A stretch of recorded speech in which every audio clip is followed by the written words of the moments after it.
Olá pessoal, aqui é o Velgas, hoje é dia 13 de agosto de 2025. Ações ucranianas para proteger as cidades de Dobropilha e Pokrovsk. Sabotadores russos se infiltram e tentam chegar a Pokrovsk. Quero convidar você que não é inscrito, inscreva-se no canal, porque aqui você vê a verdade. E peço a todos que deem um like, compartilhem com suas redes sociais e façam os seus comentários. Muito obrigado.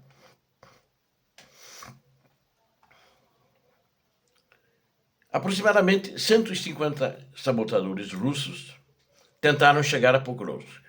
Isso já iniciou há um tempo atrás, quando eu relatei que foram mortos ou presos na periferia de Pokrovsk, já na chegada, já no início da cidade.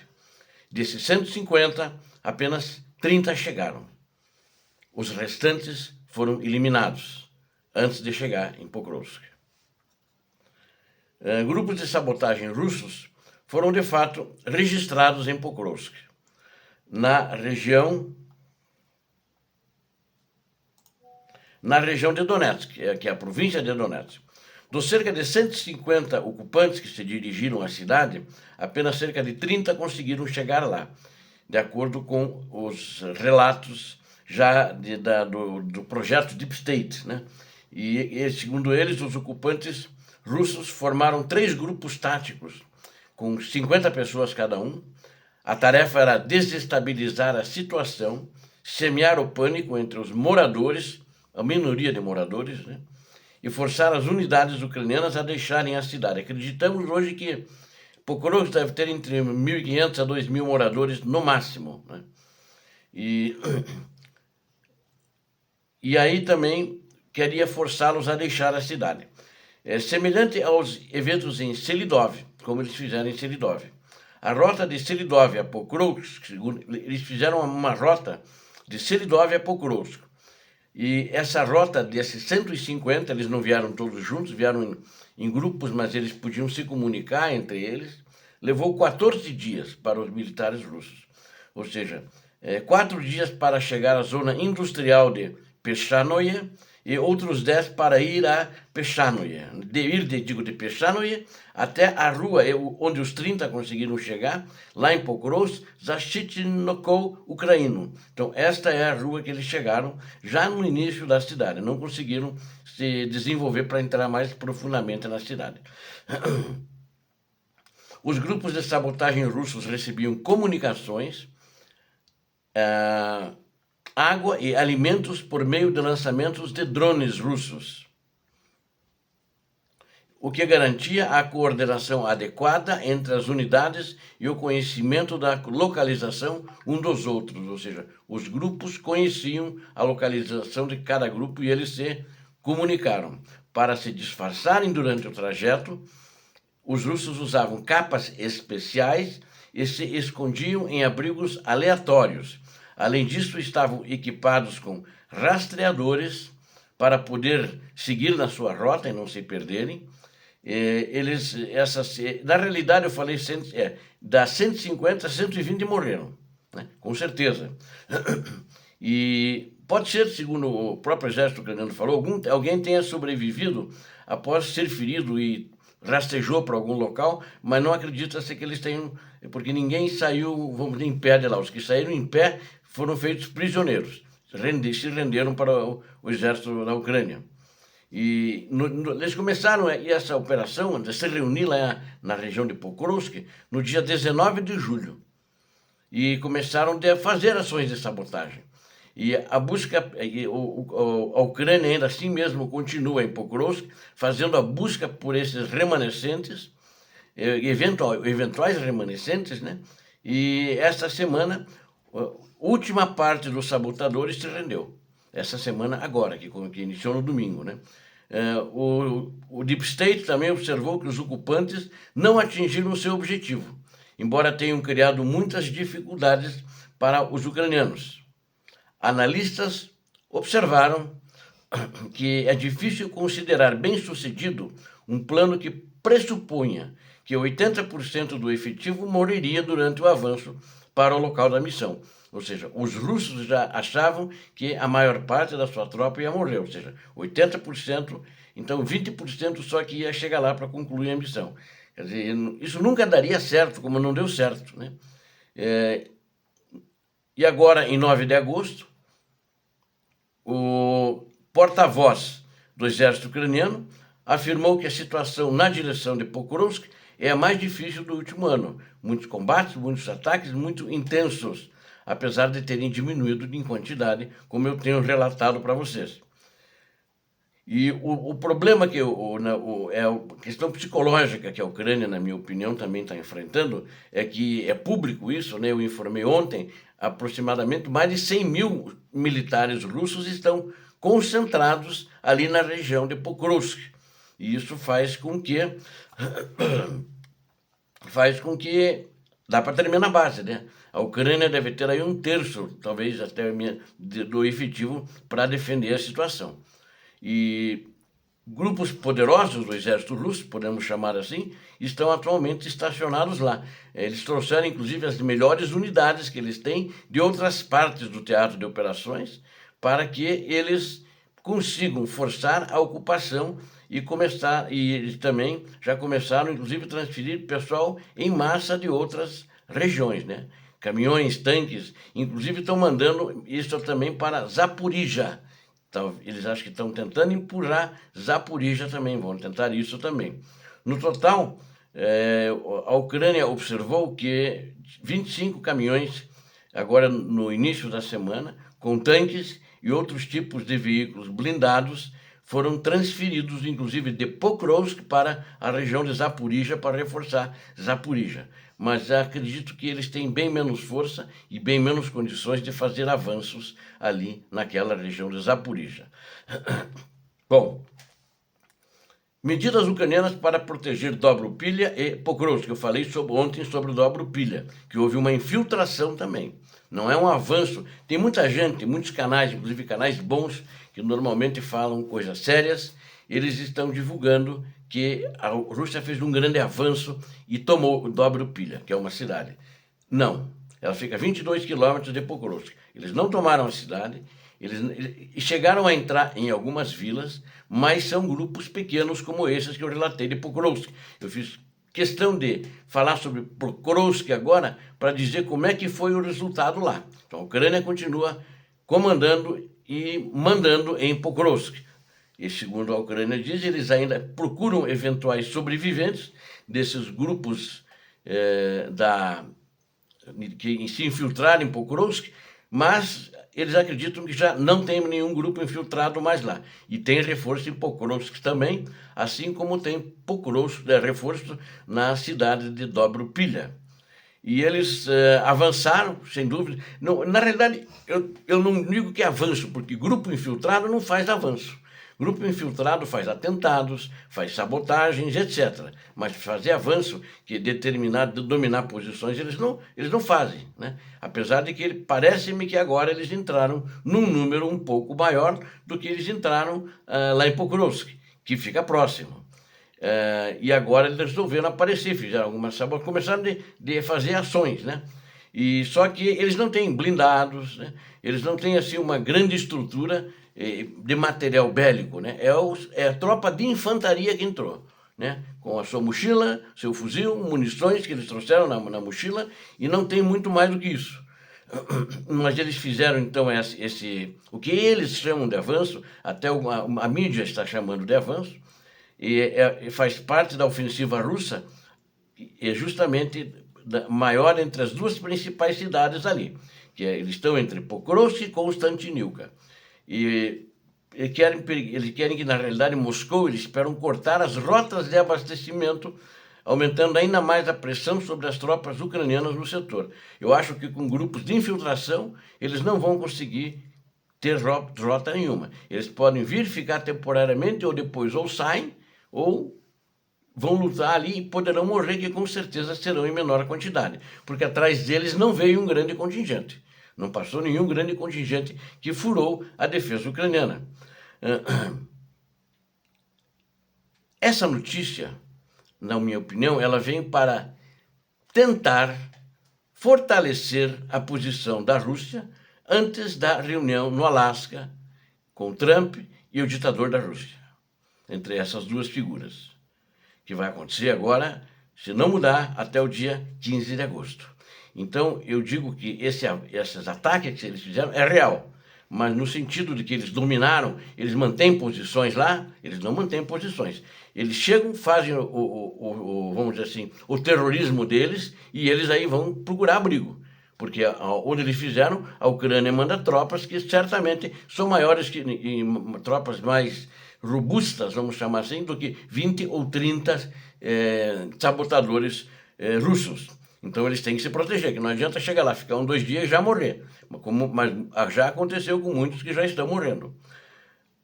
Note uma coisa, a situação política está tensa, né? E, no geral, negociação, concorda, não concorda, vai dar a Ucrânia, vai dar só Donetsk, esse tipo de coisa. Então, existem essas discussões. A situação política na Rússia está tensa, lá em volta do Kremlin, em volta de Moscou, né? Também está tensa. Então, até mesmo violações táticas podem ter uma vantagem estratégica.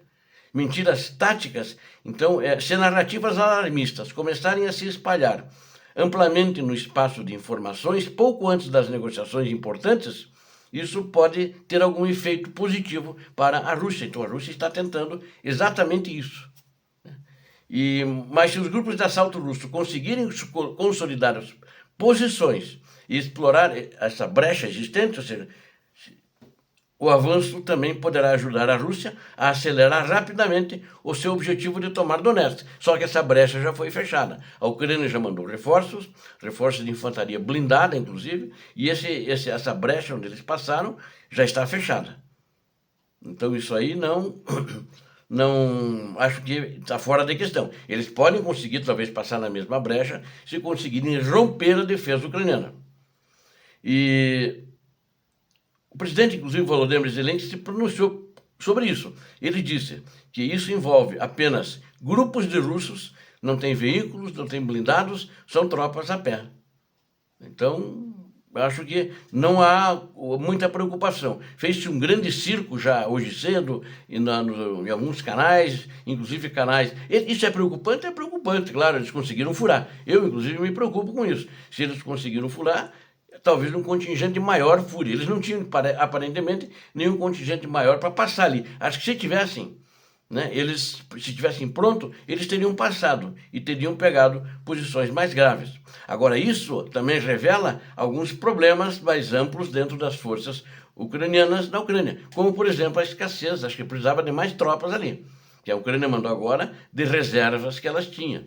Algumas estacionadas na cidade de Pokrovsk ficaram em Pokrovsk, mas vieram de outras regiões essas cidades. Não quero criticar que o alto comando, né? Porque se falar em mais gente, mais soldados, ele teria que fazer uma mobilização, até como os americanos queriam que ele fizesse, ainda no ano passado. Até como a OTAN queria, ou seja, convocar jovens de 18 anos em diante, ou de 21 anos em diante, pelo menos. E a Ucrânia só está aceitando jovens acima dos 25 anos. Então, as novas, né? Os antigos já estão aí na fé de 35, 40 anos ou mais, né? Então, agora eu vou dizer para vocês, nos próximos dias, né? Talvez não hoje, nem amanhã, mas já durante a semana que vem, talvez até essa semana a gente avalie isso, mas acredito que o que vai ser decisivo aos próximos dias para determinar se a Rússia vai conseguir transformar esses avanços táticos, né, que eu não considero avanços, é uma infiltração. Mas se ela consegue transformar isso, dobro pilha, em ganhos táticos, ganhos táticos para ganhos estratégicos.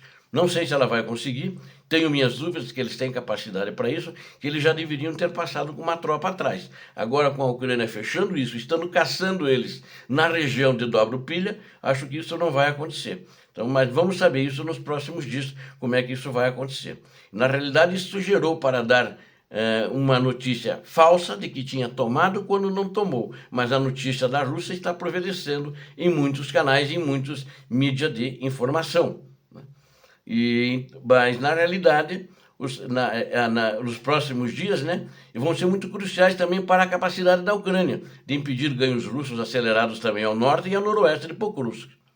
Isso é um outro fato que é muito importante. As forças russas estão aumentando a pressão em Dobrupilha e em Pokrovsk.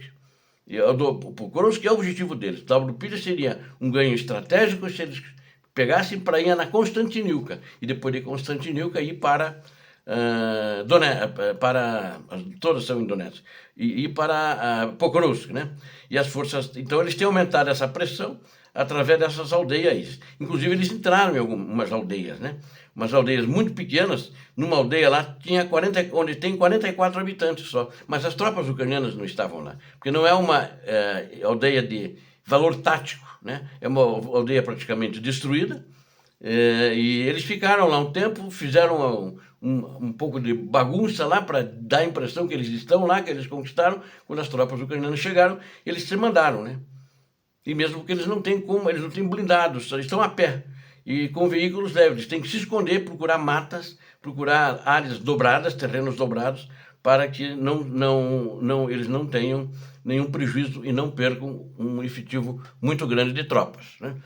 As brigadas ucranianas, mesmo as principais unidades militares, estão um pouco de falhas devido à falta de pessoal de infantaria. Os processos de mobilização em todo o país são cada vez de manter as posições da infantaria. Eles têm parecido muito voluntário, inclusive, para se inscrever, mas isso demanda um certo tempo para fazer treinamento. E a guerra hoje também está muito uma guerra de drones, e o céu está saturado de drones. E ao longo de 2025, os maiores buracos se abriram nas linhas ucranianas que as forças russas tentaram explorar com ondas de pequenos e furtivos ataques de infantaria. Então é isso que aconteceu agora. Mas eles abriram esse buraco, mas esse buraco já foi fechado.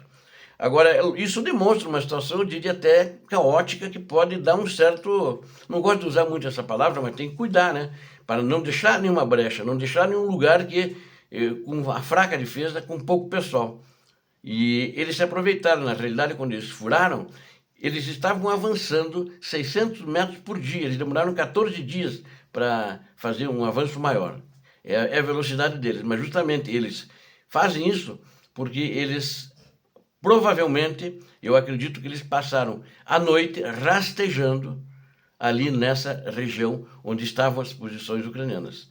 Eles não passaram em pé, não passaram se esgueirando, não passaram engatilhando, eles foram rastejando durante as posições ucranianas. Eu digo 600 metros porque esse é um dado informado, inclusive, que eles avançavam 600 metros por dia, né? Então, 600 metros, e demoraram muitos dias para chegar lá perto de Dobrupilha também. Em Pokrovsk eles demoraram 14 dias. Em Dobrupilha, não sei, mas esse grupo foi treinado para exatamente fazer isso nessa velocidade, ou seja, eles não, os ucranianos não viram ele, por causa disso eles estavam rastejando. E muitas vezes, durante o dia, eles se abrigavam. E eles aí justamente avançavam à noite, mais 600 metros cada dia, cada noite, que eles avançaram, né? E essa é uma realidade. E a Ucrânia não pode deixá-los ocupar as fortificações da Ucrânia, porque senão vai ser muito difícil desalojá-las, porque as fortificações da Ucrânia são muito bem preparadas. Mas esse não era o objetivo deles. Eles não queriam ficar ali naquela linha de frente, na linha de contato. Eles queriam ir à retaguarda para fazer agitação na retaguarda, para fazer o terrorismo na retaguarda, contra civis, para os civis irem embora, contra as tropas que estão ali também na retaguarda, na logística que está à retaguarda, e queriam pegar também a principal estrada Dobrupilha a Kramatorsk. Não pegar a estrada, que eles não conseguiriam controlar essa estrada, porque o número deles é muito pequeno, mas eles não tinham uma base para recuar, para receber logística daquela base ali dentro.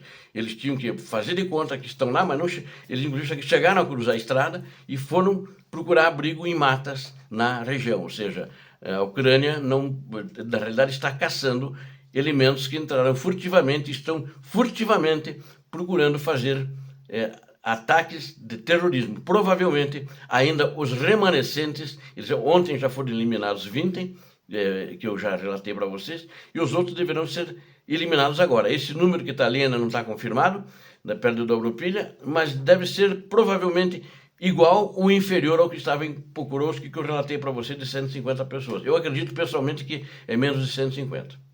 Obrigado a vocês que assistiram esse vídeo. Eu conto com vocês, inscrevam-se no canal, deem um like. Aqui vocês viram a verdade. Não esqueçam. Deus abençoe vocês, Deus abençoe a Ucrânia, Deus abençoe o Brasil. Paz e bem, paz para toda a humanidade.